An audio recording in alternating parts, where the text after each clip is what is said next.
Seterusnya, kita ke negeri di bawah payu meninjau reaksi pemimpin dan rakyat mengenai Pelan Pemulihan Negara PPN Fasa 4 yang telah bermula hari ini di Sabah. Bersama Enisia Dolus di Kota Kinabalu dengan laporannya. Baik, Nurul, kita mulakan dengan fakta yang perlu diberi perhatian. Kira-kira 17.4% penghidap kanser mulut di Malaysia adalah dari negeri Sabah. Ketua Menteri Datuk Seri Panglima Haji Jinor berkata angka itu diperolehi hasil saringan kanser mulut pada tahun 2020 menerusi program kesihatan pergigian Kementerian Kesihatan Malaysia. Menurut Datuk Haji Ji, walaupun peratusan itu dilihat kecil, namun ia tidak boleh dipandang remeh oleh rakyat.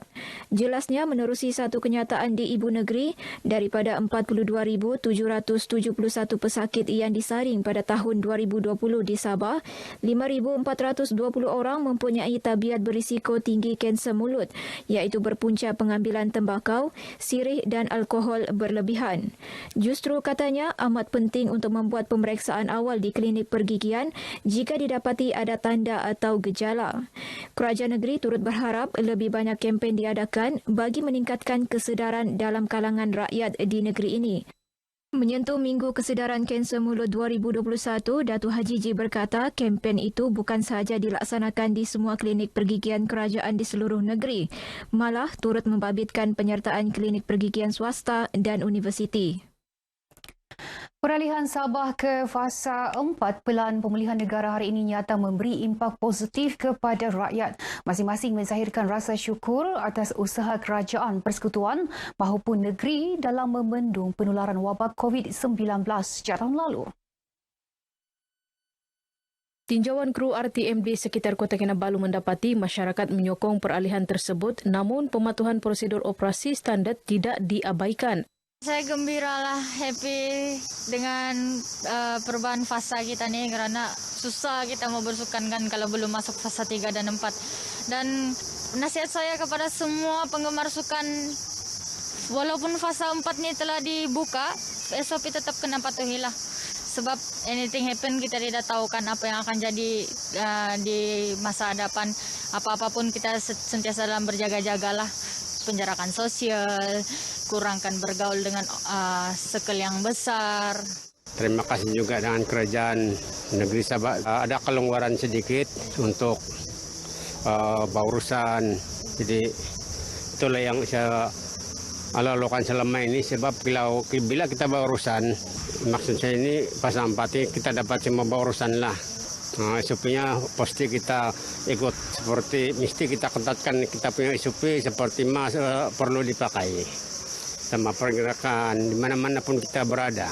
Menteri Kerajaan Tempatan dan Perumahan Datuk Seri Panglima Masidi Manjun dalam satu kenyataan media baru-baru ini memaklumkan peralihan tersebut berdasarkan nilai ambang yang telah dipenuhi. Sementara itu, rakyat diingatkan agar jangan leka terus patuh prosedur operasi standard SOP. Meskipun Sabah pada hari ini telah memasuki fasa 4 Pelan Pemulihan Negara PPN dengan lebih banyak sektor bakal dibuka, kelonggaran tersebut bukanlah alasan untuk melanggar SOP yang telah ditetapkan. Ketika membuat gesaan itu, Ahli Dewan Undangan Negeri Lumadan, Ruslan Muharram berkata, peningkatan jumlah kes COVID-19 di beberapa negara lain selepas aktiviti ekonomi dibenarkan semula beroperasi seharusnya menjadi pengajaran. Ruslan berkata demikian kepada pemberita RTM selepas meninjau program outreach vaksinasi dos 3 booster di Kampung Swasta Beaufort. Beliau turut berpuas hati dengan sambutan menggalakkan terhadap dos penggalak vaksin, khususnya di Dun Lumadan. Pada sasaran awal kita hanya 30 orang. Tetapi apabila kita maklumkan melalui JPKK daripada unit UPPM, ramai yang datang berminat untuk mengambil booster ni tanpa dipaksa. Dan ini menunjukkan kesedaran daripada rakyat itu sendiri. Lebih 150 orang telah mendaftar dan divaksin dos penggalak secara sukarela. Sandakan mencatatkan 58.18% atau 230,182 individu yang telah melengkapkan 2 dos vaksin. Pada masa sama, Sandakan turut mencatatkan 60.87% atau 241,402 individu telah menerima sekurang-kurangnya 1 dos vaksin. Pegawai Kesihatan Kawasan Sandakan, Dr. Johari Awang Besar berkata, bagi penerima suntikan penggalak, Sandakan mencatatkan 3,658 penerima sejak ia mula diberikan bermula 20 Oktober lepas. Sehingga hari ini kita peratusan dewasa 18 tahun ke atas kita 60% dan untuk yang dos 2 sebanyak 58.3%. Mengikut kepada denominator kita 363,100 orang yang asal kita gunakan. Manakala untuk remaja dos 1 66.6% dan dos 2 adalah 57.5% menggunakan denominator 53,500 orang. Booster kalau ikut sampai hari ini 3,658 orang lah.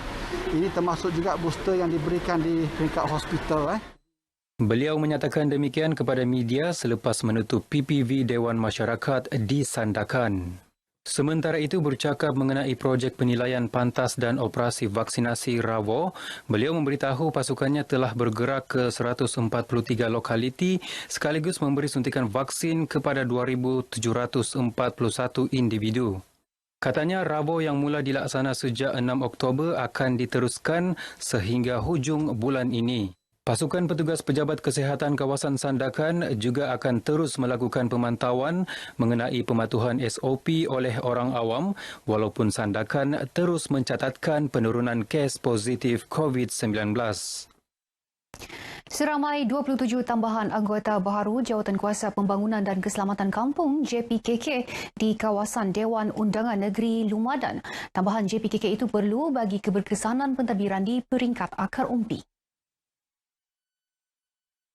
Pengarah Unit Pemimpin Pembangunan Masyarakat UPPM Sabah, Datuk Mat Bali Musah berkata, pada dasarnya pelantikan anggota JPKK di seluruh Sabah telah selesai dilaksanakan.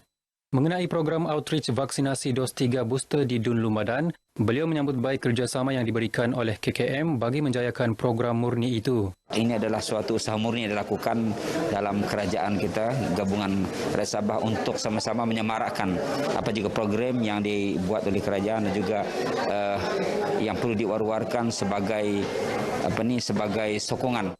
Beliau berharap rakyat memberi sokongan sepenuhnya terhadap program itu yang boleh membantu mengekang penularan COVID-19 di negeri ini.